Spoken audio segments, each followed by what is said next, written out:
Hello বন্ধুরা, আসসালামু আলাইকুম। শাহরিয়ার্স টেকনিক্যাল থেকে আমি শাহরিয়ার আছি আপনাদের সাথে। আজকের নতুন একটি ভিডিওতে আপনাদের সবাইকে স্বাগত। আশা করি ভিডিওর টাইটেল থেকে বুঝতে পারছেন ভিডিওটি কী নিয়ে হতে যাচ্ছে। আমাদের অনেকেই সেকেন্ড হ্যান্ড মোবাইল বা ইউজড ফোন কিনে থাকি। তো আমরা অনেকেই এসব সেকেন্ড হ্যান্ড বা ইউজড ফোন কিনতে গিয়ে অনেক সময় প্রতারিত হয়ে যায়। অনেক সময় আমাদেরকে অরিজিনাল মোবাইল বলে কপি মোবাইল ধরে দেয়, অর্থাৎ আমরা আসলের দাম দিয়ে নকল মোবাইল কিনছি। তো আজকের ভিডিওটি হতে যাচ্ছে কীভাবে আমরা মোবাইল আসল না নকল তা বুঝবো কেমন করে। তো বন্ধুরা, ভিডিওটা শুরু করার আগে সবার আগে বলে নিই, আমার চ্যানেল যদি নতুন হয়ে থাকেন তাহলে অবশ্যই চ্যানেলটা সাবস্ক্রাইব করতে ভুলবেন না। আর সবসময় লাইক কমেন্ট করে সর্বদা আমাকে সাপোর্ট দিয়ে যাবেন। শুধুমাত্র আপনাদের সাপোর্ট পেলে আমরা নতুন ভিডিও তৈরি করার জন্য প্রেরণা পাবো।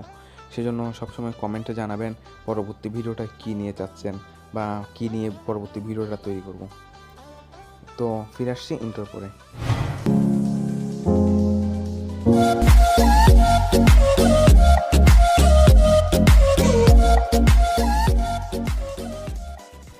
বন্ধুরা, ফিরে আসলাম ইন্টার পরে। তো আপনার মোবাইলটা অরিজিনাল না কপি সেটা যাচাই করতে হলে প্রথমে চলে যাবেন আপনার ডায়াল অপশানে। ডায়াল অপশানে আসার পরে এখানে ডায়াল করবেন *#0 6#। এটা ডায়াল করার পর দেখবেন আপনার মোবাইলের IMEI নাম্বারটা চলে আসবে। এছাড়া এখানে IMEI 1 IMEI 2 চলে আসছে। এখন এখান থেকে আপনার IMEI নাম্বার দুগুলো কপি করে নেবেন। বন্ধুরা, IMEI নাম্বার কপি করার পরে চলে যাবেন যে কোনো একটা ব্রাউজার অপশানে। তো আমি যাচ্ছি ব্রাউজারে যাওয়ার পরে এখানে লিখবেন সার্চ অপশানে IMEI চেকার লেখার পরে যে প্রথম সাইট যেটা আসবে আমরা সেখানে ভিজিট করব। তো আমরা IMEI.info সাইটটাতে যাচ্ছি। তো দেখতে পাচ্ছেন পেজটা ওপেন হয়ে গেল। এখন দেখেন এখানে আপনার যে IMEI নাম্বারটা কপি করছেন সেটা এখানে পেস্ট করে দিবেন। আমি এখানে পেস্ট করে দিচ্ছি।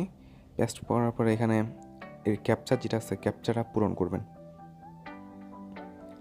এই ক্যাপচা বন্ধুরা, ক্যাপচা পূরণ করার পর এখন চেক বাটনটাতে ক্লিক করবেন। তো এটা এখন চেকিং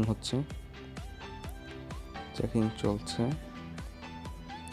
দেখেন এখানে আমার মোবাইলের ব্র্যান্ড, মডেল, IMEI নাম্বার সব চলে আসছে।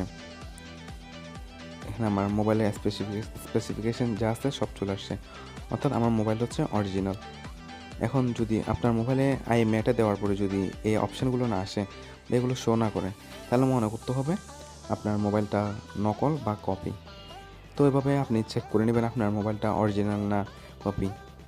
তো আজকের ভিডিওটা এই পর্যন্ত। যদি ভিডিওটা ভালো লাগে তাহলে অবশ্যই লাইক এবং কমেন্ট করতে ভুলবেন না। আল্লাহ হাফেজ।